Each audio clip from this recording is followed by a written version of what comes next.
Bonjour Léa. Bonjour Julien, ça va? Ouais, ça va super bien là. Maintenant, on est dans un lieu sympathique. Ouais, on est que deux. Ouais. Et on a 7 minutes pour se découvrir. 7 minutes. Pour se découvrir. Speed dating, on va se la jouer comme ça. D'accord, avec plaisir, j'ai tellement l'habitude. Ah bon? Non, je plaisante.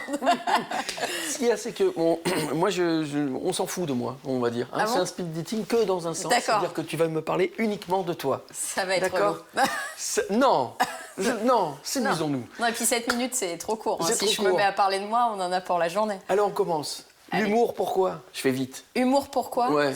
Écoute, parce qu'on m'a conseillé de le faire. Voilà, j'écrivais pour d'autres et on m'a dit à un moment donné, il va falloir que tu te mettes aussi, toi, sur scène, pourquoi pas. Donc, je me suis laissée prendre au jeu et j'aime ça. Tu écrivais pour? Ouais, j'écrivais pour pas mal d'émissions de télé autour de l'humour. J'ai écrit pour Elise et Moon, j'ai écrit pour Claudia Tagbo, j'ai écrit pour l'émission d'humour que faisait Arthur sur Comédie, tous les monologues d'actualité, tout ça. Voilà, entre autres. Alors comment on devient auteur pour les autres? Comment ça se passe? Il y a un déclic un jour? Non, mais ça s'est fait vraiment par hasard.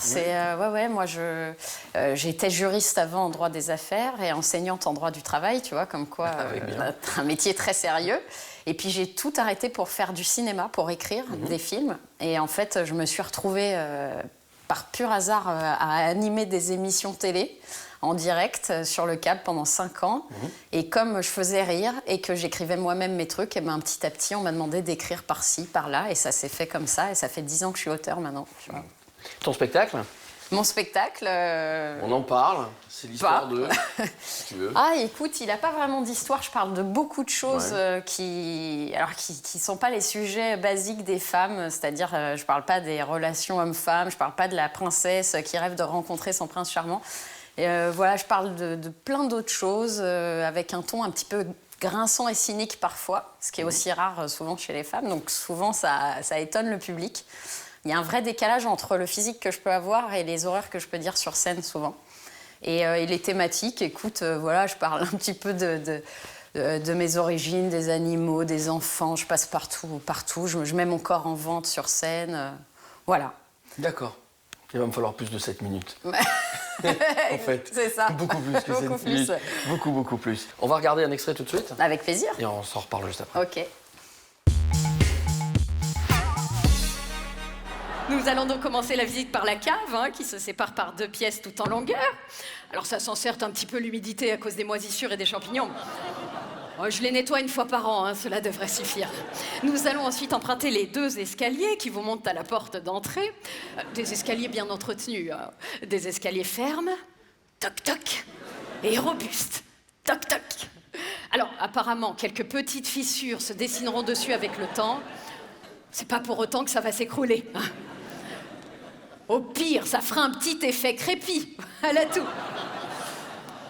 Nous arrivons ensuite devant la porte d'entrée. Je laisserai bien évidemment le paillasson en évidence.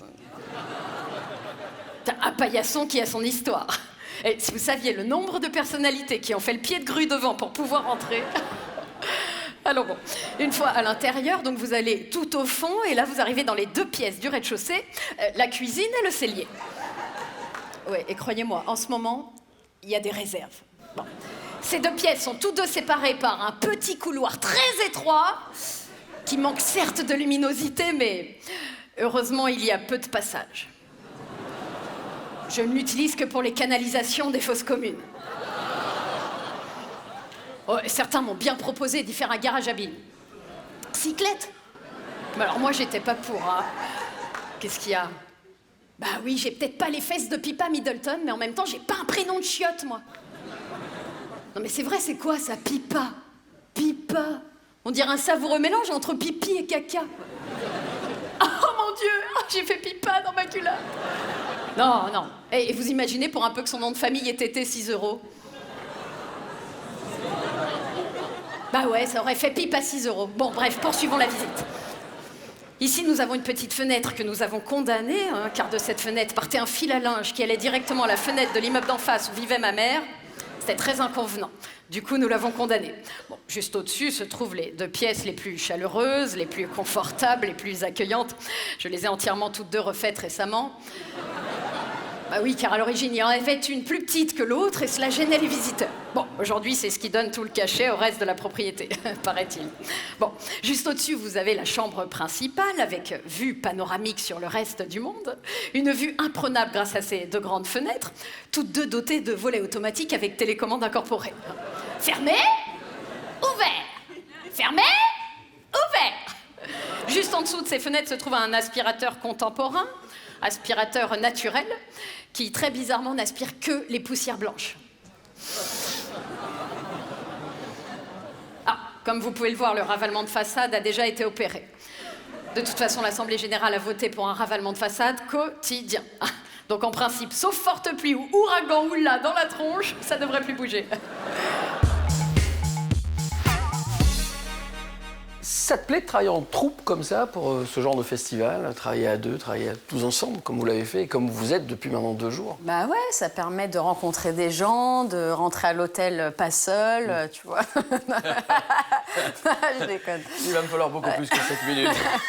Non, mais c'est génial de rencontrer d'autres humoristes. Voilà, c'est toujours plus agréable que d'aller jouer seul en province et de faire son show et de rentrer. Voilà, là, on se découvre, c'est top, quoi. Et puis en moins, il y en a pour tous les goûts, tu vois. Je trouve que c'est des spectacles complets, voilà. Les gens peuvent pas sortir déçus de ce genre de spectacle. Les humoristes d'aujourd'hui, contrairement aux humoristes d'avant, sont beaucoup plus dans un esprit collaboratif. Ouais. Avant, c'était beaucoup plus chacun pour soi. Aujourd'hui, vous travaillez tous les uns avec les autres et vous enrichissez les uns les autres, tout en étant en compétition quelque part. Oui, c'est vrai, mais je pense parce qu'on est beaucoup plus nombreux qu'avant.